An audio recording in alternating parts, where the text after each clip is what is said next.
आदरणीय मुख्याध्यापक, सर्व शिक्षक वृंद आणि माझ्या प्रिय मित्रमैत्रिणींनो, मी धृती हरीश सरदार चौथ्या अ मधून सौ शीतल सरदार मॅडम यांच्या मार्गदर्शनाखाली तुमच्या समोर माझे विचार मांडणार आहे. अशीच थोडी मिळाली ही आझादी, हे स्वातंत्र्य. हजारो गोळ्या झेलल्या गेल्या, लाखो स्वप्न मातीत काढली गेली.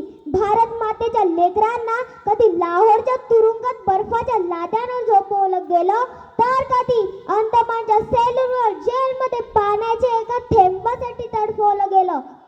कित्येकाने तारुण्य फासावर चढवलं, कित्येकाने हसत हसत मृत्यूला मिठी मारली. अशीच थोडी मिळाली ही आझादी, हे स्वातंत्र्य. मित्रांनो, आज आपण 15 ऑगस्ट साजरा करतोय. हा दिवस खरा आला तरी कसा? हा दिवस फक्त कॅलेंडरवर उगवला नाही.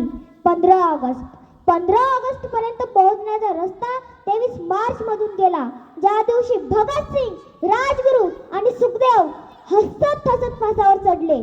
15 ऑगस्ट 27 फेब्रुवारीतून आला, ज्या दिवशी चंद्रशेखर आझाद यांनी इंग्रजांच्या हातात जिवंत पडण्यापेक्षा स्वतःच्या कपाळात शेवटची गोळी झाडली. 15 ऑगस्ट आला 30 ऑक्टोबर मधून, 15 ऑगस्ट आला 30 जानेवारी मधून. हा स्वातंत्र्याचा दिवस हजारो मातेच्या अश्रूमधून आला, लाखो बलिदानाच्या अग्नीतून आला आणि करोडो भारतीयांच्या स्वाभिमानातून जन्माला आला. उन्होंने न धर्म देखा न कोई पहचान, उन्होंने न धर्म देखा न कोई पहचान, बस दिल में बसा है अपना हिंदुस्तान.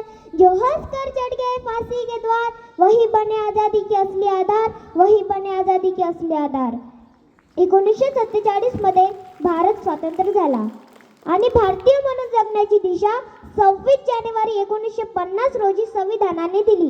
संविधानाच्या पहिल्याच पानावर डॉक्टर बाबासाहेब आंबेडकरांनी एक सुंदरसं वाक्य लिहिलं, आम्ही भारताचे लोक, ना हिंदू, ना मुस्लिम, ना मराठी, ना पंजाबी, ना श्रीमंत, ना गरीब, सर्वप्रथम आम्ही भारतीय. ही फक्त 4 अक्षर नाहीत, हा स्वतंत्र भारताचा आत्मा आहे. पण आज मी स्वतःलाच एक प्रश्न विचारतेय, खरंच आपण भारतात जगतोय का, ज्याचं स्वप्न आपल्या स्वातंत्र्यवीरांनी पाहिलं होतं? आज प्रश्न फक्त सीमेवरील सुरक्षेचा नाही, तर आपल्या देशाला आतून पोखरणारा बंदिस्त गुलामगिरी विचारांचा आहे.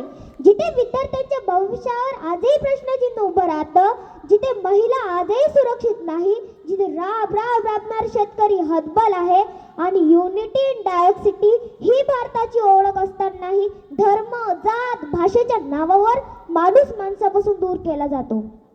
परिस्थिती ही असेल तर स्वातंत्र्याची लढाई संपलेली नाही, ती बदललेली आहे. लक्षात ठेवा, भगतसिंगांनी धर्मासाठी बलिदान दिलं नव्हतं, बाबासाहेबांनी एका जातीसाठी संविधान लिहिलं नव्हतं, नेताजींनी एका भाषेसाठी सेना उभी केली नव्हती, ते लढले एका भारतासाठी. म्हणून या तिरंग्यासमोर शपथ घेऊया, धर्मापेक्षा मानवतेला मोठं मानू, जातीपेक्षा भारतीयत्वाला मोठं मानू, भाषेपेक्षा संविधानाला मोठं मानू. कारण धर्म अनेक असतील, विचार अनेक असतील, जाती अनेक असतील, पण तिरंगा एकच आहे आणि त्याची शान राखणारा प्रत्येक भारतीय एकच आहे.